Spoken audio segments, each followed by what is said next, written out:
Hello, friends. We are back and we're reading from our book titled Fables.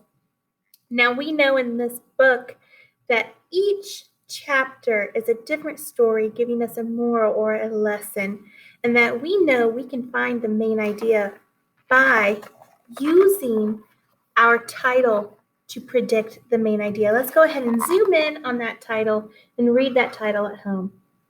All right, so we know that the main idea is going to be about a young rooster. Now let's go ahead and look at the pictures. We can use our pictures for text clues to gather some details of what might happen in this story. Okay, so see at home if you can find any details, even small details, that will help us find the details that go along with the main idea. All right, let's go ahead and jump in. The young rooster. A young rooster was summoned to his friend's bedside. "Son, my time has come to an end," said the aged bird. "Now it is your turn to crow up the morning sun each day." The young rooster watched sadly as his father's life slipped away. Early the next morning, the young rooster flew up to the roof of the barn. He stood there, facing the east. "I have never done this before," said the rooster. "I must try my best." He lifted his head and crowed. A weak and scratchy croak was the only sound he was able to make. The sun did not come up. Clouds covered the sky, and a damp drizzle fell all day. All the animals of the farm came to the rooster. "This is a disaster," cried a pig. "We need our sunshine," shouted a sheep. "Rooster, you must crow much louder," said a bull. "The sun is 93 million miles away. How do you expect it to hear you?" Very early the next morning, the young rooster flew up to the roof of the barn again. He took a deep breath and threw back his head and crowed. It was the loudest crow that was ever crowed since the beginning of roosters. The animals on the farm were awakened from their sleep with a start. "What a noise!" cried the pig. "My ears hurt," shouted the sheep. "My head is splitting," said the bull. "I am sorry," said the rooster, "but I was only doing my job." He said this with a great deal of pride, for he saw, far to the east, the tip of the morning sun coming up over the trees.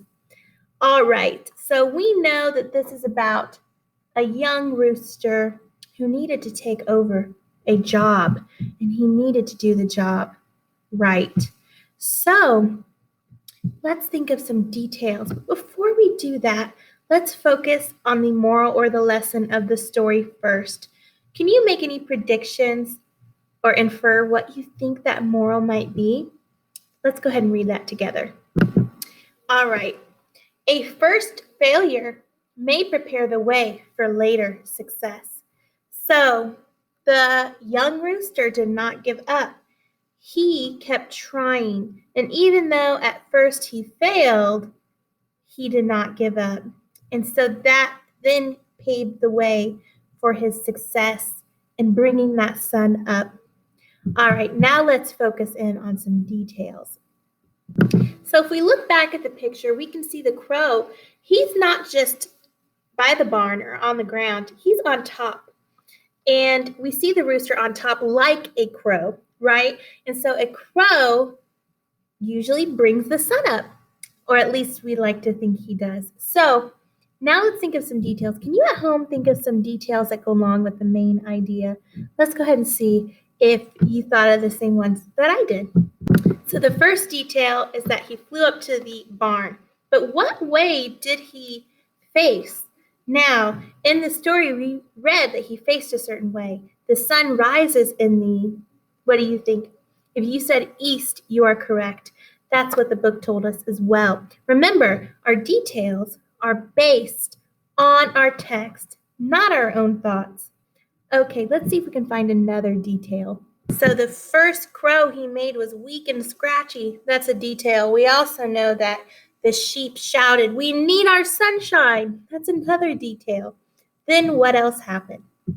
We know that the rooster the very next morning made a big, loud crow.